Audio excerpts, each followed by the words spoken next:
So hi everyone, welcome to you all in my another video.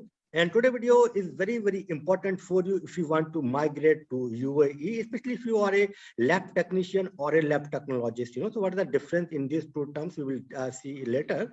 So today we have a very special guest today. Rahat Saab is basically from Pakistan. So he did basically 5-year bachelor degree from Pakistan, and he worked several years in Pakistan.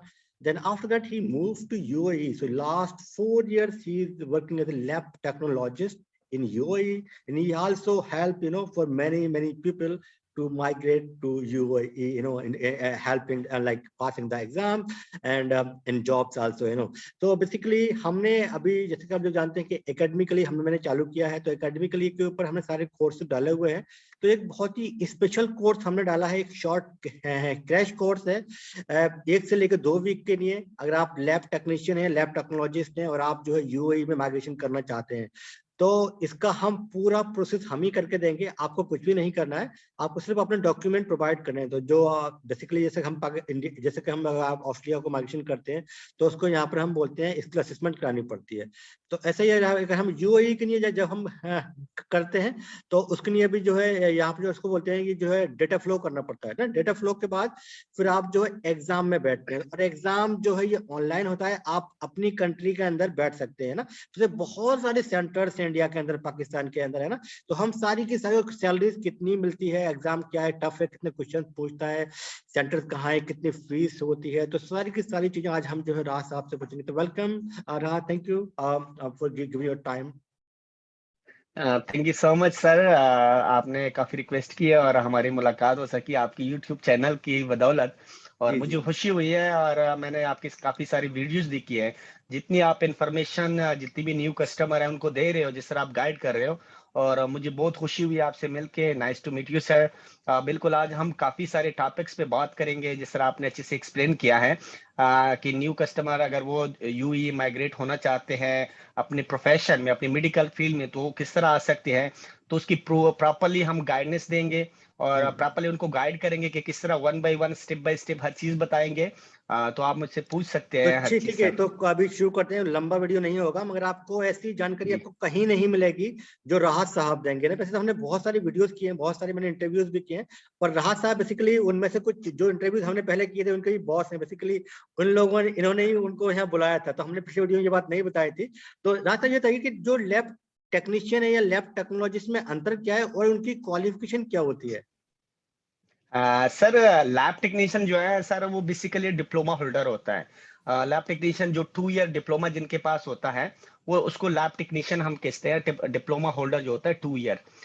जो lab और technologist है sir, इसमें 2 types होते हैं। एक doctor of medical laboratory technologist होता है, जिसके पास 5 ईयर की डिग्री होती है, जिसको हम डॉक्टर भी कह सकते हैं। पाकिस्तान में right now before last 3 year से यही कोर्स चल रहा है आजकल।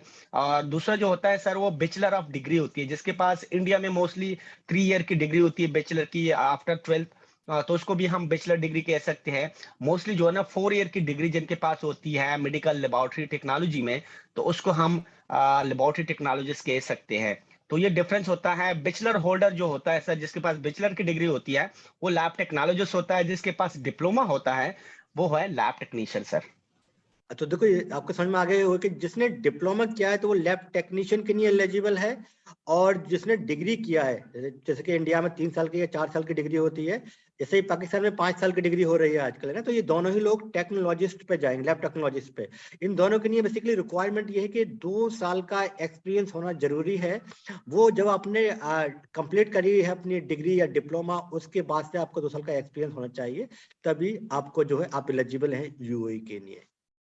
एग्जैक्टली, बिल्कुल आपने सही कहा। इसके लिए जो रिक्वायरमेंट है, मोस्टली ज्यादातर जो कैंडिडेट होते हैं सर, वो क्योंकि पूछते रहते हैं, तो इसके लिए जो रिक्वायरमेंट है सर, अगर आपने यहाँ पे एग्जाम देना है, आप तभी ही एलिजिबल हो सर, अगर आपके पास जो आपका रिजल्ट मार्कशीट, जब लास्ट आपका एग्जाम हेल्ड हो जाता है, आप एग्जाम जब दे देते हो फाइनल ईयर का, उसके बाद अगर आपने कोई प्रोफेशन, कोई हॉस्पिटल किसी लेबोरेटरी में या किसी क्लिनिक की लेबोरेटरी में या किसी डायग्नोस्टिक सेंटर की लेबोरेटरी में काम किया है, तो तब ही वो आप जो है ना इंटरनेशनली प्रोफेशनली वो आपका एक्सपीरियंस काउंट किया जाता है। अगर आपने डिप्लोमा या डिग्री से पहले आपने कोई एक्सपीरियंस किया हुआ है, तो वो एज अ ट्रेनर के तौर पे यहाँ पे नोट किया जाता है, तो वो आपका प्रोफेशनल एक्सपीरियंस नहीं है। अगर आपने एग्जाम देना है तो उसके लिए जो एक्सपीरियंस है वो प्रोफेशनल एक्सपीरियंस रिक्वायर्ड होता है, जो आफ्टर डिग्री होता है सर, 2 देखिए ईयर्स। ये बहुत ही सिंपल सी बात है कि अगर आप स्टडी कर रहे हैं और आपने जॉब भी आपने दिखाया है तो वो मान्य नहीं है। मतलब ऐसे पार्ट टाइम आप दिखा सकते हो कि ऐसे आप असिस्टेंट या टेक्नीशियन ऐसे काम कर रहे थे, पर वो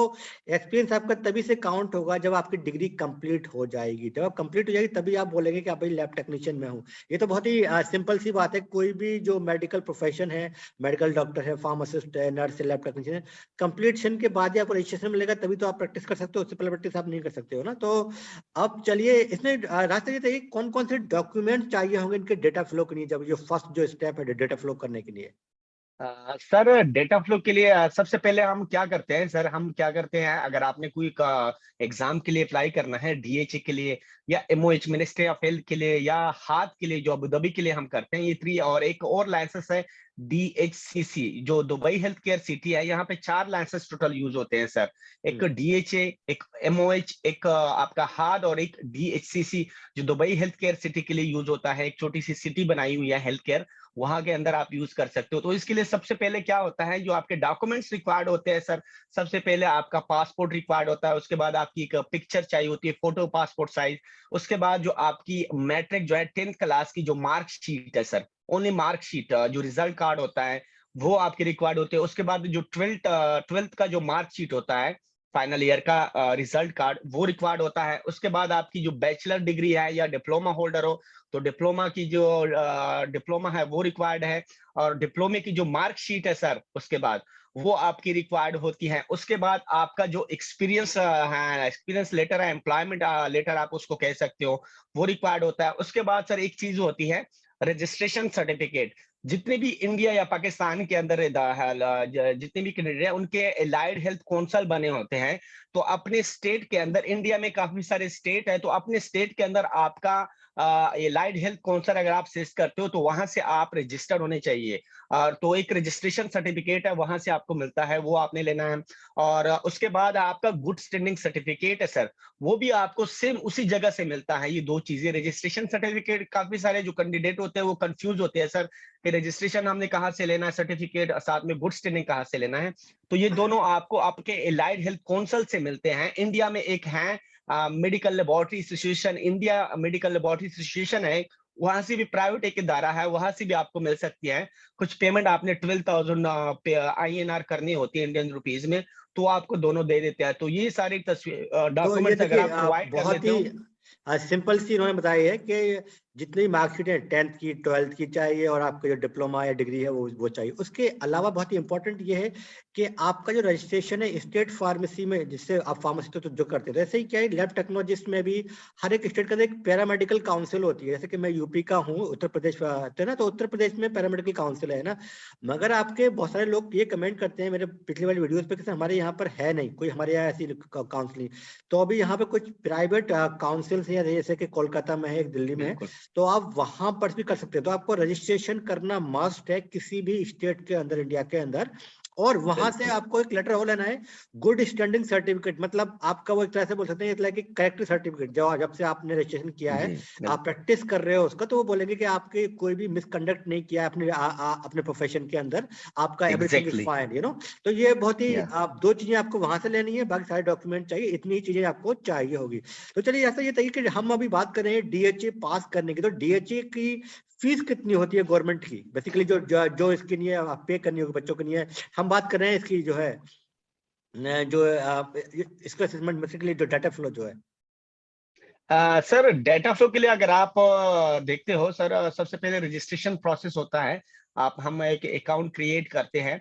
अकाउंट जो डीएच की ये बात कर रहा हूँ, क्योंकि अगर आप एमओएच में जाते हो सर, तो एमओएच की एप्लीकेशन सबमिट के भी पैसे लगते हैं, 350 दरम लगते हैं। ये अच्छा। मैं डीएच की बात कर रहा हूँ। डीएच में हम अकाउंट जो आप बनाते हो वो फ्री बन जाता है। उसके बाद जो सेल्फ असेसमेंट होती है, रजिस्ट्रेशन वो भी फ्री बन जाती है। आपने एक जीमेल अकाउंट नया बनाना होता है जो आपने पहले कभी डीएच में यूज नहीं किया है किसी अकाउंट में, तो एक नया डीएच अकाउंट बना ले बंदा, और साथ में आपकी रजिस्ट्रेशन हो जाती है। उसके बाद आपकी डेटा फ्लो है, जो डेटा फ्लो की ओरिजिनल जो फीस है ना सर, वो आप समझिए कि 992 दरहम है। 992 दरहम आपकी फीस बन जाती है, ऑलमोस्ट 1000 टैक्स मिला के। तो आप ये आपकी फीस बन जाती है 1000 आप लगा ले मतलब मोस्टली। 1000 दिरहम के आसपास है, तो इंडियन रुपीस में अगर हम लगा लेंगे 18-20 हजार रुपए होगी, अगर है ना अराउंड जी में हम लगा रहे हैं, ठीक है। 20 हजार के आसपास जी। इसकी एक फीस है ना। जब आपने, तो ये इसमें कितना टाइम लेते हैं वो इसको डेटा फ्लो के अंदर? सर डेटा फ्लो को जो प्रोफेशनल ऑफिशियली इन लोगों ने अपने वेबसाइट पे लिखा हुआ है, जब आप अप्लाई करते हो तब भी अगर आप पेमेंट जमा कर रहे हो तो उससे पहले वो आपको बता देते हैं 25 डेज के अंदर, 25 दिन का टाइम होता है कि इसके अंदर अंदर कंप्लीट होना होता है। लेकिन मोस्टली होता क्या है सर कि आजकल आपको पता है कि काफी सारे लोग जो है वो फेक एक्सपीरियंस लेटर बना देते हैं, हाँ। या जो बहुत ज्यादा इश्यूज आते हैं हमें कि 2-2 3-3 महीने लग जाते हैं। वो इशू क्यों होता है? क्या हर डॉक्यूमेंट्स की वेरिफिकेशन होनी पड़ती है। अगर आपका एक्सपीरियंस लेटर जिस लेबोरेटरी या जिस परमिसी से किसी सी हॉस्पिटल से आप लगा लेते हो सर, तो वहां वहां उस हॉस्पिटल में वहां चला जाता है, वहां से जो एडमिन होता है जो या वहां पे सुपरवाइजर है, उसने उस वेरिफिकेशन को फिलअप करना होता है और वापस डेटा फ्लो को भेजना होता है। देखो, ये समटाइम होता एक केसेस में है। बहुत ही इंपॉर्टेंट बात बताई है कि जब आप एक्सपीरियंस लेटर लगाए हैं, तो जो आपका मैनेजर है उसको पहले से बता भी दें आप, तो कि ये जी जी एग्जैक्टली। वेरिफिकेशन का लेटर उसके पास जाएगा। अगर उसने भेजा ही नहीं तो ये जाएगा, टाइम और डिले करेगा। वैसे तो 25 दिन डिले करेगा। गवर्नमेंट बोल रही है, 25 वर्किंग डे लगते हैं, पर नॉर्मली 2 से 3 महीने लग जाते हैं अगर वो बंदा उनको रिप्लाई नहीं करेगा तो, है ना। तो अगर आप लेटर रिप्लाई लगा नहीं रहे करेगा। हैं तो आप उस मैनेजर से अपने बोल के रखेंगे, ऐसे से मैं डीएचए के लिए अप्लाई कर रहा हूँ, वहां से कुछ ईमेल आ सकता है या कुछ लेटर आएगा आपके पास, तो प्लीज उसको रिप्लाई कर दीजिएगा ऑन टाइम, है ना। एग्जैक्टली जी। एग्जैक्टली एग्जैक्टली, बिल्कुल आपने सही कहा। फिर अगर वो रिप्लाई कर ले प्रॉपरली, उसके बाद आपका जो यूनिवर्सिटी है या आपका जो कॉलेज है वहां से आपकी वेरिफिकेशन होनी पड़ती है। वो ऑन बोर्ड होते हैं उनके साथ। उसके बाद जो आपने रजिस्ट्रेशन सर्टिफिकेट और गुड स्टैंडिंग डाला हुआ है वहां से होनी पड़ती है। फिर नेक्स्ट स्टेप होता है इनका वेरिफिकेशन। जब कंप्लीट होती है फिर क्वालिटी कंट्रोल में चली जाती है। क्वालिटी कंट्रोल में जो आपके जितनी भी रिप्लाई आता है तो उसको वो चेक करती है कि रिप्लाई किस तरह से उन लोगों ने किया है, किसने किया है। अगर वो क्वालिटी उनकी सही रही, हर चीज उसके मुताबिक रही, तो वो जाके आगे जो है ना आपके व्यूअर में आ जाता है, आपको कहते हैं कि आपका रिपोर्ट पॉजिटिव है अगर एवरीथिंग इज परफेक्ट। देखिए, अगर आपने कुछ भी गड़बड़ नहीं की है तो डेफिनेटली पॉजिटिव ही आएगा, तो आपको डरने की जरूरत नहीं है ना। मगर अगर आप कुछ गड़बड़ ही कर रहे हैं तो फिर आपको जो है ना तो कुछ हो सकता है। तो मोस्टली ये जो प्रोसेस है इसमें 2 महीने के अराउंड में लगा लीजिए, 2 से 3 महीने भी लग सकते हैं। और हम मोस्टली सर 45 डेज देते हैं इनको। और एक छोटी सी बात मैं और ऐड करता जाऊं। कुछ फार्मेसी या फार्मासिस्ट होते हैं सर, या लेबोरेटरी वाले होते हैं या नर्सेज होते हैं, उनका मसला ये क्या रहता है कि फॉर एग्जांपल एक फार्मेसी है वो ओपन थी, उसने एक्सपीरियंस लेटर बना दिया है, अब वो फार्मेसी बंद हो खत्म गई। हो गई है, तो वो उसकी भी डिस्क्रिपेंसी आ रही है। बहुत ज्यादा डिस्क्रिपेंसी मेरे पास रिपोर्टें आ रही है। जब बंद हो जाती हैं, उसका कोई ऑनर ही आपसे नहीं है वहां पे, वो तो उसकी डिस्क्रिपेंसी आएगी। वो एक्सपीरियंस आप ना लगाए।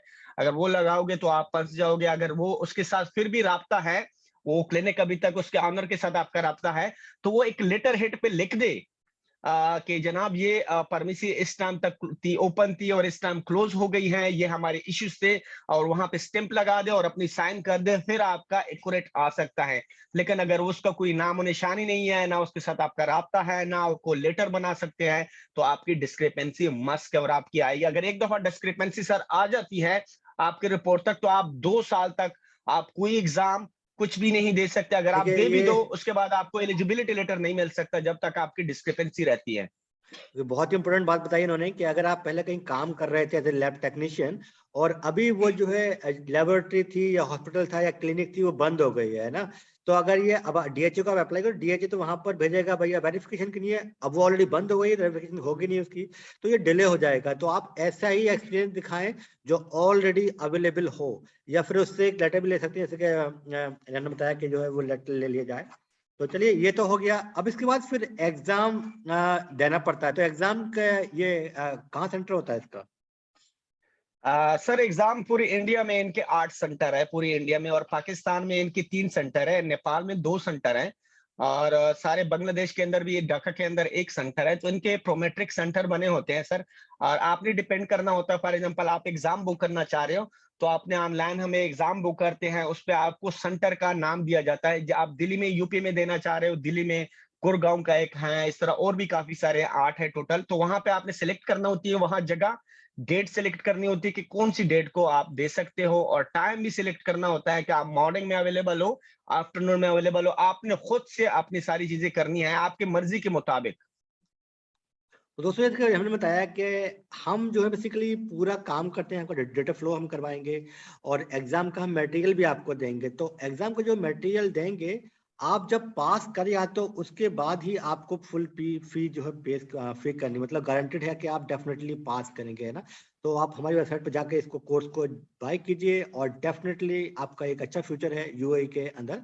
चलिए अब आगे और बात करते हैं। तो ये जो एग्जाम जब पास कर लेते हैं ये, तो एलिजिबिलिटी लेटर मिल जाता है। ये जी। मतलब एग्जाम देने के बाद कितना टाइम लग जाता है जो है आने में? सर ये होता है कि अगर आप एग्जाम दे देते हो तो सेम डे इवनिंग पे आपको रिजल्ट मिल जाता है, रात ओहो। को 9 बजे तक आपको रिजल्ट डायरेक्टली आ जाता है। और अगर आपका एग्जाम पास है, आपका डेटा फ्लो रिपोर्ट पॉजिटिव है, उसके बाद आपने अप्लाई करना होता है एलिजिबिलिटी लेटर के लिए। तो अच्छा। एलिजिबिलिटी लेटर के लिए आपने अप्लाई कर लेते हो, सारे डॉक्यूमेंट, पासपोर्ट, एक तस्वीर, वो सारी चीजें लगानी पड़ती हैं अपना। अगर वो एडिशनल डॉक्यूमेंट्स आपने कुछ लगाने हैं, आपने वहां से वेरीफाई नहीं किए डेटा फ्लो में, तो आप वो भी लगा सकते हो, एंड देन आप सबमिट कर लेते हो। उनकी फीस 220 दरम, अगर वो आप पे कर लेते हो, सबमिट कर लेते हो, and then within 5 days के अंदर अंदर वो आपको एलिजिबिलिटी लेटर या रजिस्ट्रेशन, डीएच का रजिस्ट्रेशन सर्टिफिकेट वो आपको मिल जाता है। उसके बेस पे आप यहाँ पे एलिजिबल हो किसी भी हॉस्पिटल, लेबोरेटरी, फार्मेसी के अंदर के आप काम कर सकते हो। अच्छा, तो चलिए ये तो हो गया दोस्तों कि हम एग्जाम ने आपको पास करवा दिया और अब आप रेडी हैं यूएई में जॉब ढूंढने के लिए। तो जॉब ढूंढने के क्या तरीके हैं? क्या बंदा अपनी कंट्री से जॉब ढूंढ सकता है, क्या उसको यूएई में आना चाहिए? आपका क्या सजेस्ट करते हो आप? सर जॉब को यहाँ पे ना थोड़ा सा काफी सारे कैंडिडेट होते हैं जो कंफ्यूज होते हैं, उनको काफी इंफॉर्मेशन नहीं मिलती कि हम करें तो जॉब कैसे सर्च करें। यहाँ पे सर जितने भी यहाँ पे हॉस्पिटल है, क्लिनिक है, फार्मेसीज है, सब ऑनलाइन गूगल के ऊपर रजिस्टर्ड होते हैं। और हर फार्मेसी का, हर हॉस्पिटल, हर क्लिनिक का एक वेबसाइट भी होता है। वहां पे वेबसाइट में अगर थोड़ा बहुत आपके पास नॉलेज है तो आपने क्या करना है सर, जितने मैं तो कैंडिडेट को कहता हूं कि जब आप यहाँ दुबई आ गए हो, सबसे पहले तो जितने क्लिनिक्स है, जितने हॉस्पिटल है, या जितनी फार्मेसी है, जिस फील्ड से आप हो, वो सर्च कर लो। टोटल लिस्ट एक रजिस्टर के अंदर सारी लिस्ट लिख लो। फिर वन बाय वन उस हॉस्पिटल को सर्च करो, उनकी वेबसाइट में जाके अंदर एक करियर का ऑप्शन रहता है, या एचआर का जो है ईमेल एड्रेस लिखा होता है, वहां करियर पे जाके अपनी सीवी सबमिट करो। मुझे नहीं लगता कि अगर आप ये प्रोसेस जो मैं कह रहा हूँ, अगर आप वो करोगे विद इन 1 वीक या 15 डेज के अंदर अंदर अंदर आपको जॉब नहीं मिलेगी। होता क्या है सर कि हम चले जाते हैं यहाँ पे बाई वॉक चले जाते हैं, वहाँ सीवी सबमिट करते हैं। वहां पे यहाँ पे सर जो मोस्टली है चीजें हैं, वो आपको कह रहे हैं कि ऑनलाइन आप अपनी चीजें सबमिट करो, सीवी सबमिट करो, और कार्ड आपको दे देते हैं कि आप इसी पे सबमिट करो। हार्ड कॉपी यहाँ पे कोई रिसीव नहीं करता। तो अगर आप अपना टाइम इसी चीजों चक्कर में वेस्ट करते रहोगे, यहाँ पे आपको ट्रेवलिंग के एक्सपेंस आएंगे और आपको आने जाने के एक्सपेंस है, यहाँ पे गर्मी बहुत ज्यादा रहती है, तो ये सारी चीजें मुश्किलात उठानी पड़ेगी। इससे बेहतर है अगर आपके पास लैपटॉप है, लैपटॉप नहीं तो अपने मोबाइल से, जो तरीका मैं बता रहा हूँ, आप वन बाय वन आप हॉस्पिटल या क्लिनिक या फार्मेसी को आप सर्च करें, उनकी वेबसाइट में जाके अपनी सीवी सबमिट करें। आपको इंटरव्यू की कॉल आती है कि आप कल एलिजिबल है, या परसों एलिजिबल है, या आज एलिजिबल हो इंटरव्यू के लिए, तो आपने डायरेक्टली वहां पे जाके आपने इंटरव्यू देना है। अगर आपकी सिलेक्शन हो जाती है, you will be get within 2 days your offer letter, and then you can join your job sir. अच्छा, वैसे लैब टेक्नीशियन की ऑन एवरेज कितनी सैलरी होती है एवरेज? सर जो लैब टेक्नीशियन है, मोस्टली जो नॉर्मल सैलरी है वो 5500 दरहम है सर। यहाँ से स्टार्टिंग सैलरी जो आपकी बनती है वो 5500 दरहम है। इसमें डिपेंड करता है सर आपके लेबोरेटरीज के ऊपर, मतलब उनका जो एवरेज होता है पेशेंट, या उनके जो सैंपलिंग होती है वो कितनी है, तो उस पर डिपेंड करता है। हॉस्पिटल के अंदर यही एक टेक्नीशियन की सैलरी सर 7500 भी है। 6500 या कोई फिक्स नहीं है आपको, और कुछ क्लिनिक्स है जो हाँ आपको मतलब 4500 भी मतलब दे कोई सकते हैं सर। कोई फिक्स नहीं है, मगर ऐसे लगा लीजिए आप ऑन एन एवरेज 5,000 से लेकर 8,000 दिरहम के बीच में आपको सैलरी मिलती है। इससे कम भी मिल सकती है कुछ कुछ एग्जैक्टली। कुछ जगह। ये तो क्रैश कोर्स के बारे में मैं आप लोगों को इन लोगों को इम्पोर्टेंट बात बताता चलो। हमारे पास क्रैश कोर्स जो है वो अवेलेबल है लैब टेक्नीशियन के लिए भी, लैब टेक्नोलॉजिस्ट के लिए भी हमारे पास क्रैश कोर्सेज होता है। जो लैब टेक्नोलॉजिस्ट है उसके लिए 1 वीक का क्रैश कोर्स है, जिसमें आपको स्पेसिफिक जो है ना एमसीक्यूज दिए जाते हैं, आपको स्टडी करवाई जाती है, और आपका एग्जाम गारंटी के साथ पास होगा 100%। और पेमेंट भी आपने एग्जाम के बाद देनी है। लेबोरेटरी टेक्नीशियन का जो है वो 2 वीक्स का कोर्स है, तो 2 वीक्स एग्जाम से पहले आपको स्टडी करवाई जाती है। आपको और कुछ ज्यादा पढ़ने की जरूरत नहीं होती। जो हमारा कोर्स होता है उसको अगर आप कवर कर लेते हो अच्छे से, तो आपका एग्जाम गारंटी के साथ पास होगा। और जो सबसे इम्पोर्टेंट बात है इसमें सर, कि पेमेंट भी आपने एग्जाम के बाद देनी है, तो ये सबसे देखो बेस्ट है, मतलब आप आपके सिक्योर लिए भी तो रहते कुछ, हो। आप तो कुछ लूज नहीं कर रहे हो। मतलब हमने बताया ना कि हमारा जो कोर्स है बेसिकली, हम जो जो भी मटेरियल आपको देंगे वो आपको इतना ही मटेरियल पढ़ना है ना, 2 वीक के अंदर या 1 वीक के अंदर। जो लैब टेक्नीशियन लैब टेक्नोलॉजी अलग अलग है कोर्स है। तो उसके अंदर आप जब पास कर जाते हो तभी आपको फुल पेमेंट करनी है, उससे पहले नहीं करनी है। तो डेटा फ्लो का एक अलग बात है, मगर ये एग्जाम की हम बात कर रहे हैं ना, तो बहुत ही सिलेक्टेड एमसीक्यूज हम आपको बताएंगे, सिलेबस बताएंगे, आपको सिर्फ वही पढ़ना है। और मोस्ट प्रोबेबली आप डेफिनेटली, अभी तो कोई बच्चा फेल नहीं होता है हमारे जो प्रोग्राम जो भी बाय करता है, सारे के सारे 100% रिजल्ट रहता है इसका ना। तो आपको पैसे देने ही नहीं है, आप जब पास कर जाओगे आपको तभी पैसे देने। मगर हाँ, जो एग्जाम की जो फीस है वो तो गवर्नमेंट फीस है, हम अपनी जेब से नहीं देंगे, वो आपको बस पे करनी पड़ती है। तो ये जो एग्जाम की फीस कितनी होती है?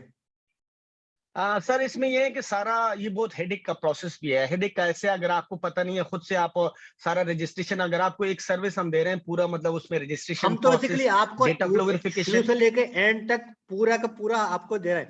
आपके हाथ में एलिजिबिलिटी लेटर आ जाएगा है ना, उसके बाद फिर आप जॉब जी ढूंढना आपका काम रहा। और जॉब में भी आपको जी। ये गाइड करेंगे कि वहां पर कैसे जॉब मिलती है, जैसे बताया है ना। और कुछ प्रॉब्लम है तो आप इनसे बाद में ही बात कर सकते हो, ऐसी बात नहीं है। एग्जैक्टली, प्रॉपरली हम गाइड करते हैं, और हमारी जितनी कैंडिडेट है वो सब हमारे से खुश होते हैं, क्योंकि जिस तरीके से हम टाइम दे रहे होते हैं सर, बार बार उनको वॉइस एसएमएस पे या कॉल पे समझाते हैं सर। कोई भी ऐसा नहीं करता, वो सारे इग्नोर करते हैं। लेकिन प्रॉपरली अगर आपको एक गाइडेंस दी जाए, आपको नॉलेज दी जाए, तो आई थिंक नॉलेज के अलावा तो यहाँ पे कोई और चीज नहीं है। तो आप, अगर आपके पास नॉलेज आ जाता है तो आप सब काम खुद कर सकते हो। तो दोस्तों ये हो गया वीडियो बहुत ही लंबा, ये था आज का वीडियो। और आप कमेंट करके बताइएगा कि आपको हम अगले वीडियो में क्या कुछ रह गया है कि हम उसको कवर करें, है ना। और प्लीज इसको लाइक करें और शेयर करें, जो है यूट्यूब पर, फेसबुक पर, जहां भी आप कर सकते हैं। तो ये हमारी एक हेल्प होगी। मैं बहुत ही अपना प्रीशियस टाइम निकाल के, ये तो हम दोनों ही लोग जो है आपके लिए वीडियोस बना रहे हैं, ताकि आप लोग भी यूएई चले जाएं, है ना। जैसे हम लोग, मैं ऑस्ट्रेलिया में हूँ, ये यूएई में है, तो आप लोग भी यहाँ आइए और अपनी लाइफ बनाइए, है ना। तो ये हमारी जो है वीडियो का मकसद था आज का। तो ये था आज का video. I am thank you for watching this video. I am